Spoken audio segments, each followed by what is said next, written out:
So I'm going to talk briefly about pancreas and small bowel anatomy and physiology. We're going to make that really brief. Talk about surgery for neuroendocrine tumors, and then talk about some of the surgical procedures that we do. This is a picture of the GI tract. I don't know if I have a... Yeah, I don't know if this shows up. Okay, good.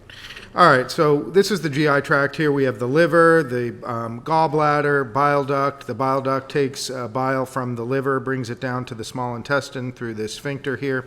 This same sphincter takes pancreatic juice from the pancreas and empties it into the small bowel. And what happens is when you eat, food goes through the small bowel, tells the liver and pancreas to do their thing. They dump juices into the small bowel, and food gets digested as it goes forward. The pancreas is this structure here. It's actually very difficult to get to surgically. It lies behind the stomach. It's kind of in your back, if you can imagine that. And you have to do some maneuvers just to get to it. So here we've flipped up the stomach, and you can see the pancreas here. The pancreas does two main functions. It has an exocrine function and an endocrine function. So the exocrine function helps you digest food. The endocrine function helps you control your blood sugar. And there's two basic parts of the pancreas that do that. There's these pancreatic acini and ducts that deal with the digestion, and then these islets of Langerhans with these different types of cells that deal with the endocrine function.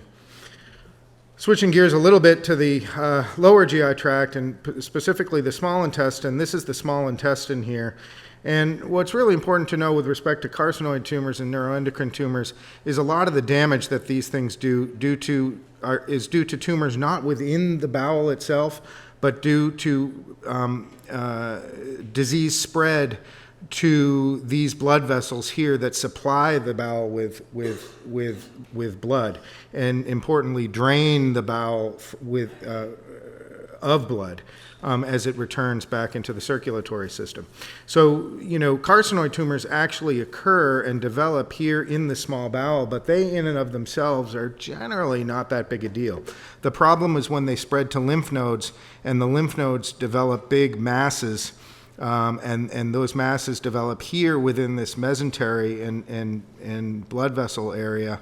That's when the problems can come, and we'll talk a little bit about that.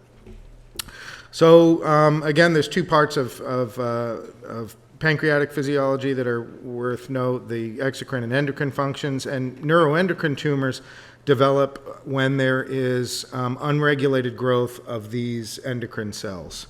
Neuroendocrine tumors are not that common, but common enough. They're the second most common type of pancreatic neoplasm. There's also other types of pancreatic cancers here that are not worth too much discussion. But together with pancreatic ductal adenocarcinoma or true pancreatic cancer, neuroendocrine cancer, or neuroendocrine tumors do cause a lot of morbidity. Small bowel tumors, there's many different types: adenocarcinoma, sarcoma, carcinoid, and lymphoma. So carcinoids are one of 4 small bowel cancers. There's really not a whole lot of small bowel tumors that occur. Most cancers are in the large bowel, and when tumors develop in the small bowel, they're not most commonly carcinoid. They're most commonly adenocarcinoma, but carcinoid do occur with a fair degree of regularity. Okay, so that's all you really need to know about anatomy and physiology. So what treatment modalities can we do for neuroendocrine tumors? There's certainly surgery, there's interventional procedures, there's chemotherapy, there's targeted agents, there's all sorts of things on the horizon. And the challenge for me as a surgeon and my surgical colleagues is trying to fit surgery into a whole program of therapy. So none of these diseases are going to be cured with surgery alone. Well, typically. They're typically going to be cured with surgery as a component of a multidisciplinary treatment strategy. So how do we decide upon the role of surgery? First, we have to clearly define what the goals are. We'll talk about some of the goals of surgery in a second. We have to assess how much tumor there is in the body. Where is it? Has the disease spread? Where is the primary tumor? And then we have to tailor the surgical plan and put it into the context of a patient's comorbidities, meaning their other medical problems, how strong they are, how fit they are for surgery, etc. Because it doesn't matter whether a operation is technically possible if, for example, a patient is not strong enough to get that operation. So we have to decide and think very critically about timing of procedures. So there's two main goals of surgical procedures with respect to neuroendocrine tumors. There's other goals of surgery for other types of cancer, but for neuroendocrine tumors, there's really two goals. There's cure, of course, and there's palliation. And when we talk about palliation, we're talking about, number one, palliation of functional problems, functional syndromes. Palliation means dealing with symptoms, so terminating symptoms, addressing symptoms. So neuroendocrine tumors can sometimes be associated with hyperproduction of hormones, endocrine hormones, that lead to dysregulation of glucose, for example. These tumors can grow fairly large, and they can cause pain, or they can obstruct the intestine, for example. And so when we operate, sometimes we're not necessarily going for cure, but we are going for palliation. And I think it's super important that we really, as surgeons particularly, think critically about what our goals are when we're doing an operation, because I'm willing to do a lot of things differently depending on what the goals are. It's really important to say, I'm going into the operating room with the goal of cure, or I am going into the operating room with the goal of preventing or reducing symptoms, or I am going into the operating room to do both. And, you know, as we can discuss maybe in the question section, the surgical plan differs depending on how we define the goals of surgery. So talk a little bit about cure. This is a 44-year-old patient, otherwise healthy, found to have this tumor in the tail of the pancreas. This was an asymptomatic tumor, okay? So it wasn't associated with any symptoms at all. It's pretty small. These things aren't going to cause pain. It's not going to obstruct the stomach or small intestine or anything like that. And this particular one was not associated with any hyperproduction of hormones. And so the goal for surgery in this case was cure. We did a distal pancreatectomy, meaning we removed the tail of his pancreas, we removed this tumor, and that patient is effectively cured. Can that tumor come back? I suppose it can, but will it? Probably not. This is another patient, 41-year-old man. This individual did have some bloating and abdominal pain associated with this tumor. This tumor is very closely associated with the small bowel. You could imagine that this tumor might be associated with some element of obstruction of that bowel, and so we went into this operation with plans to do both a curative and palliative operation, and that's what we accomplished. Talk a little bit about palliation. This is a 73-year-old lady who had a very tiny tumor in the head of her pancreas, but it was associated with hyperproduction of insulin. And so her glucose would drop precipitously throughout the day. This is called an insulinoma. And so we did this operation not only to cure her, but also to rid her of the problems associated with insulin hyperproduction. We removed this tumor, and she's both cured and her symptoms are gone. Tumors can also cause a lot of pain. This is a very young woman who presented with a huge tumor that basically involved her entire pancreas, was associated with significant pain. In this particular operation, we did not expect the operation to be curative, but we did an operation on her primarily to reduce her symptom burden. Okay, briefly, and then I'm going to take questions. These are the operations we do. For tumors in the head of the pancreas, this is the pancreas. We can remove the head of the pancreas. It's a fairly large operation. We do it all the time. It is very safe. But removing the tumors in the head of the pancreas sometimes involve removing more than just the tumor. It involves removing that whole area.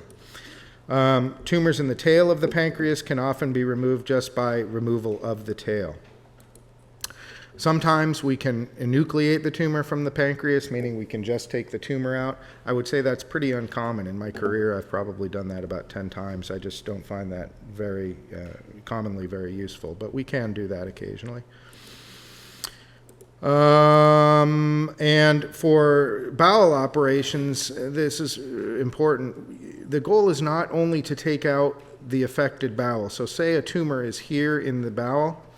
We don't only go to remove this piece of bowel. We have to remove all of the associated blood supply to that segment of bowel. And so that can, in certain situations, be a fairly morbid operation that can lead to things like diarrhea and so forth. Typically, we do that operation without those symptoms, or at least when those symptoms can be controlled, and that can be quite effective. So I do have some other slides. Oh, actually, that was pretty much it. Great. So I'll give my summary. All right. So surgery is often used both for cure and palliation, and I really think it's important to think critically about what operation you're going to do, and put things in the context of symptoms, whether the patient can be cured, et cetera. So I think it's probably good to take some questions, and I'm happy to do so.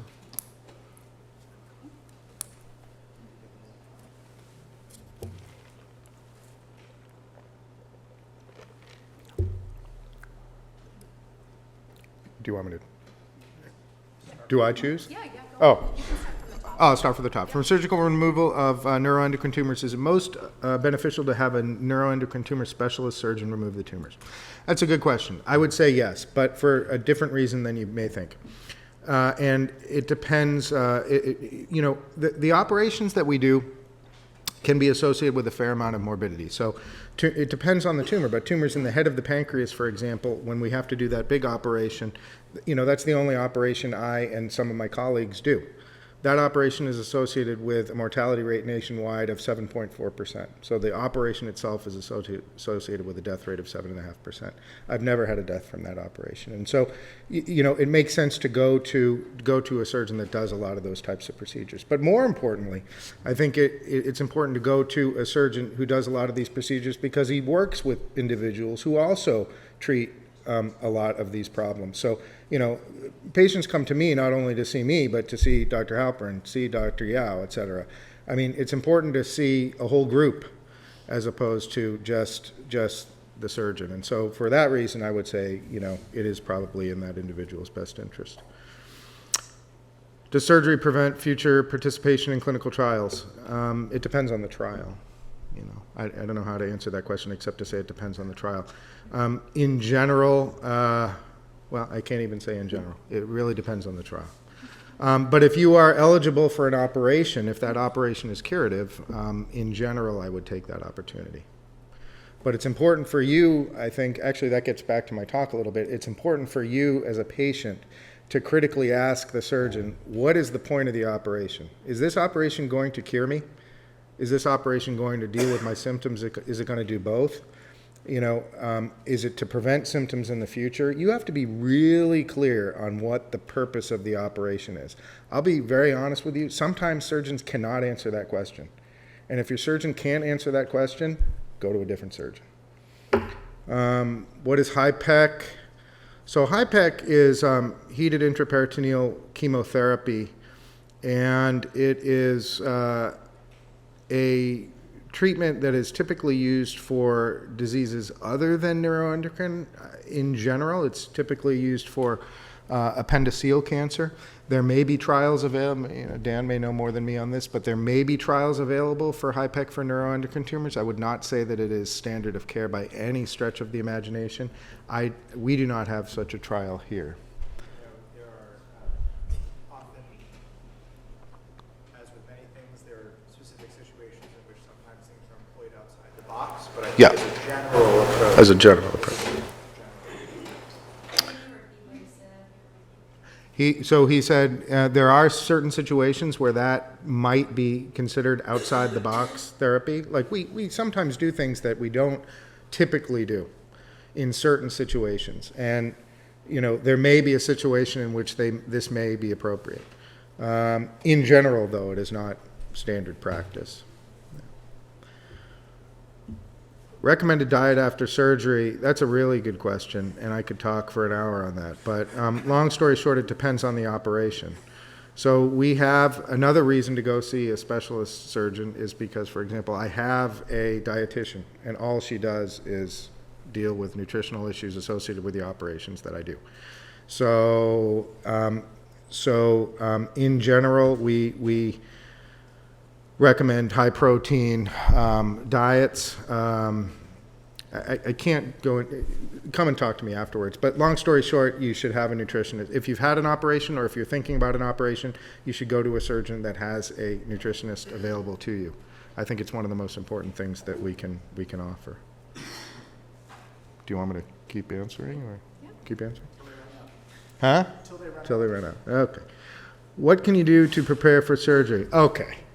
What food and exercise can a patient do? Okay, this is a fantastic question, actually. So one of my main research interests is on preoperative optimization for surgery. So this is another reason to go to a center that does a lot of this stuff, because one of the things that I think is super important prior to surgery is being physiologically optimized for surgery. So a lot of the problems that people have after surgery for this and any disease is that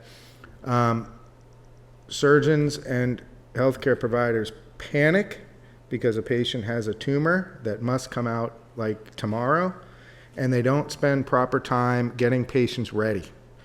I think exercise is super important. If I operate on you, I insist on preoperative exercise. We actually have some studies on this issue. We use a immunoenhancing drink that we give for 7 days prior to surgery to help get people physiologically robust. But the long story short is the stronger you go into surgery, the stronger you will come out. And if you're not ready for surgery, it doesn't matter how bad your specific situation is. You should not get surgery. So if you're not ready for the operating room, you either have to get ready or we have to switch gears and do a different type of treatment. So I think that's a great question. How does the bowel get to the intestine after the gallbladder? The bile, I assume, get to the intestine after the gallbladder is removed. That's a great question, actually. So, okay. All right. So, liver produces bile. Bile is responsible for basically helping digest foods, fats, etc. What happens is the liver produces bile, sends it through this duct, and stores it in the gallbladder. So the gallbladder doesn't produce bile, the gallbladder stores bile. And I kind of skimmed over that because I only had 10 minutes. But, the bile gets stored in the gallbladder. And then when food comes through, goes down through your esophagus, into your stomach, through the small intestine, and more or less when the food gets here, it tells your body, okay, squeeze this bag, squeeze the gallbladder, and pump the bile out the bile duct into the intestine. So when you have your gallbladder removed, you're not actually removing the ability to produce bile. You just don't really have the ability to store it, but that's okay. Your body figures it out somehow. And the bile gets produced in the liver and sent down there. It just doesn't get stored, but it gets to the intestine the same way. What do you say when the surgeon says you are cured from neuroendocrine tumor, but the medical doctor says you have neuroendocrine tumor forever? That's a great question. So surgeons are very optimistic people in general. So what I would say is, neuroendocrine tumors, like any of these neoplastic diseases, I think it's reasonable to consider that you have them forever, in the sense that, in theory, many can come back in the future. They won't necessarily, but they can.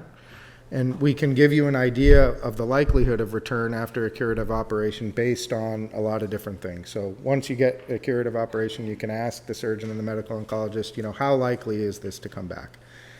It's never zero, or it's never impossible. Sometimes it's really unlikely. but it's generally never impossible. Generally never impossible. Okay, I'll kind of say it that way. So what I would say is when the surgeon says you are cured, what that individual is saying is it's extraordinarily likely it won't return. Again, it's not impossible necessarily, but it's extraordinarily unlikely, and you should live your life as though, as though you are not expecting it to return. Cure in surgeon language generally means 5 years disease-free. Doesn't mean doesn't mean cure the way you want it to mean. It means no disease for 5 years or more, generally. Okay. Is the Whipple associated with the resection of the head or tail or either? So I'm going to show one more picture. So a Whipple operation is done for tumors in the head of the pancreas or the neck of the pancreas. This is the pancreas. I've divided it here, but this is the pancreas. This is a tumor in the head of the pancreas. Generally, for tumors of the head of the pancreas, we have to do this operation. This is the Whipple operation, where we remove the head of the pancreas, the first part of the intestine, piece of the bile duct, and the gallbladder. And then we reconstruct by bringing this piece of intestine up and connecting it to the pancreas, stomach, or small intestine, and liver, essentially. So this is the Whipple operation, and this is done generally for tumors in the head of the pancreas or in the neck of the pancreas, if there was a tumor here. If there's a tumor way out here in the body or tail of the pancreas, we generally do a distal pancreatectomy. So we don't take out this part. Taking out this part means you will have to take out all this. Taking out this part means you just have to take out this and sometimes the spleen. So this is called a distal pancreatectomy, and it's done for tumors in the body and tail of the pancreas. So a Whipple operation is just an operation for the head, generally for the head of the pancreas. Distal pancreatectomy is for the tail of the pancreas. All right, so those are all my questions. I'm happy to, just find me. I'll be here for the rest of the afternoon, so any questions I'm happy to take. Thanks very much.